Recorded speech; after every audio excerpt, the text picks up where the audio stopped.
வணக்கம் நண்பர்களே. இன்னைக்கு நாம பார்க்க போற டாபிக் ரொம்பவே இன்ட்ரெஸ்டிங் ஆனது. புகார்களின் விலை. அதாவது எப்பவும் குறை சொல்லிட்டே இருக்கிறதால நமக்கு ஏற்படுற இழப்புகளை பத்தின ஒரு ஆழமான பிஹேவியரல் கேஸ் ஸ்டடி இது.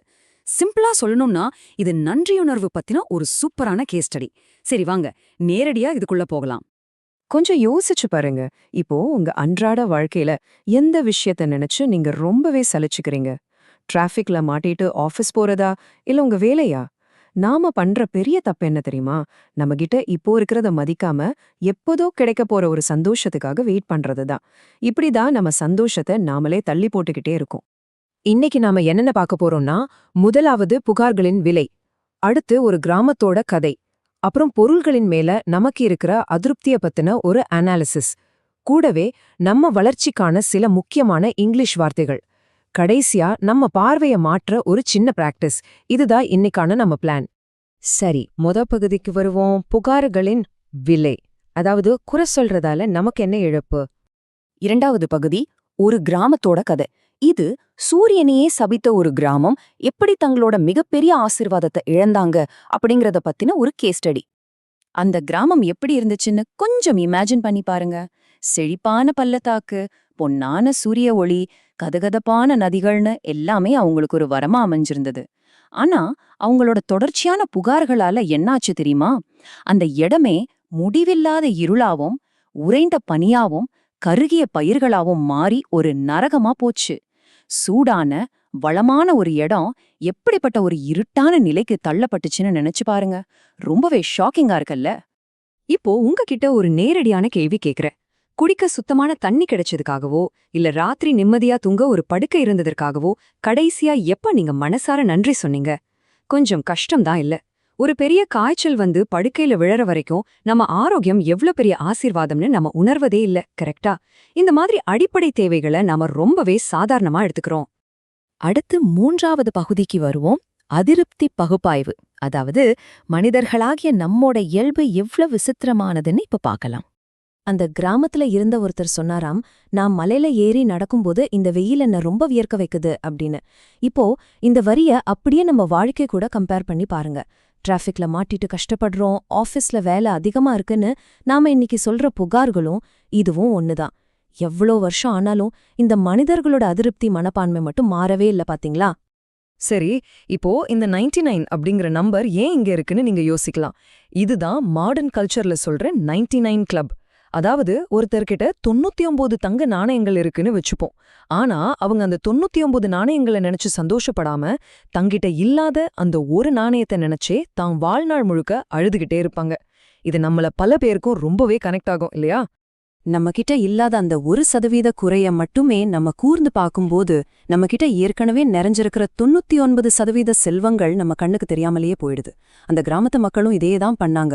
சூரியனால கிடைச்ச 99% நன்மைகளையெல்லாம் மறந்துட்டு வியர்வை அப்படிங்கிற அந்த 1% குறைய மட்டுமே அவங்க பெருசா பார்த்தாங்க. அதனாலதான் அவங்க வாழ்க்கையில இருள அவங்களே வரவழைச்சுக்கிட்டாங்க. ஓகே, இப்போ பகுதி 4, வளர்ச்சிக்கான முக்கியமான ஆங்கில வார்த்தைகள். இந்த கதையிலிருந்து நாம கத்துக்க வேண்டிய சில முக்கியமான இங்கிலீஷ் வார்த்தைகளை இப்ப பார்க்கலாம். இது உங்க அன்றாட உரையாடல்களுக்கும் ரொம்பவே யூஸ்ஃபுல்லா இருக்கும். வார்த்தை அப்ரிஷியேட். இதுக்கு என்ன அர்த்தம்னா, ஒரு விஷயத்தோட முழு மதிப்பையும் உணர்ந்து அதுக்காக ரொம்பவே நன்றியோட இருக்கிறது. ஆனா நிஜம் என்னன்னா, நம்ம வாழ்க்கையில இருக்கிற பல நல்ல விஷயங்கள் நம்மள விட்டு பிரியற வரைக்கும் அதை நாம முழுமையா அப்ரிஷியேட் பண்றதே இல்ல. அடுத்த வார்த்தை டிப்ரைவ்ட். அதாவது ஒரு அடிப்படை தேவையோ இல்ல நன்மையோ நமக்கு கிடைக்காம அதனால நாம ரொம்ப மோசமா பாதிக்கப்படுறது. அந்த கிராமத்து மக்கள் சூரிய வெளிச்சம் இல்லாம டிப்ரைவ் செய்யப்பட்டப்போ அங்க இருந்த அந்த வெதுவெதுப்பான நதிகள் எல்லாம் எப்படி திடமான பனிக்கட்டியா உறைஞ்சு போச்சுன்னு கதையில பார்த்தோம் இல்லையா? அதுதான் இது. மூணாவது வார்த்தை எசென்ஷியல். இதுக்கு முற்றிலும் அவசியமான இல்லனா ரொம்ப ரொம்ப முக்கியமான ஒண்ணுன்னு அர்த்தம்.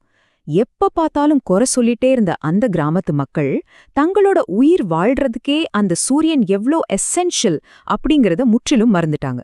நாலாவது மற்றும் கடைசி வார்த்தை கிராட்டிடியூட். சிம்பிளா சொல்லணும்னா நன்றி உணர்வு. எப்பவும் குறை சொல்ற அந்த மனப்பான்மையிலிருந்து வெளியே வந்து நம்ம கவனத்தை இந்த நன்றி உணர்வை நோக்கி திருப்பினா மட்டும்தான் நம்மளால உண்மையான மன அமைதியை ஃபீல் பண்ண முடியும்.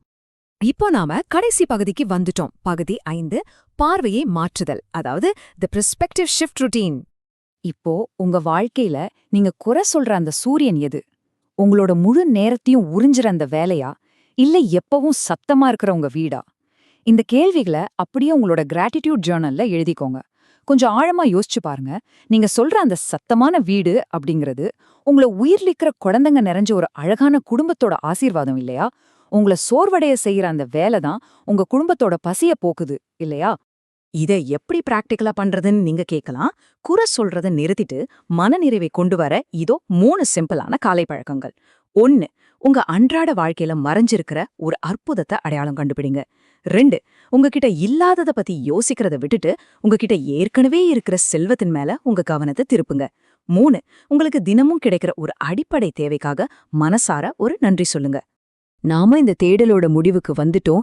இன்னைக்கு நீங்க மனசார நன்றி சொல்ற ஒரு அழகான ஆசீர்வாதம் உங்க வாழ்க்கையில என்ன இருக்கு? இந்த ஒரு சிந்தனையோட நான் இன்னைக்கு விடை பெறுகிறேன். சந்தோஷம் அப்படிங்கிறது நம்மகிட்ட இல்லாததை தேடி ஓடுறதுல இல்ல, நம்மகிட்ட ஏற்கனவே இருக்கிறத கொண்டாடுறதுல தான் இருக்கு. உங்களோட அந்த ஒரு ஆசீர்வாதம் என்ன அப்படிங்கறத கமெண்ட்ஸ்ல ஒரு கோல் மாதிரி செட் பண்ணி பதிவிடுங்க. நன்றியுணர்வை வளர்க்க இது ஒரு சூப்பரான தொடக்கமா இருக்கட்டும். மீண்டும் இதே மாதிரி ஒரு ஆழமான தொகுப்போட நம்ம சந்திக்கலாம். அதுவரைக்கும் தொடர்ந்து கத்துக்கோங்க.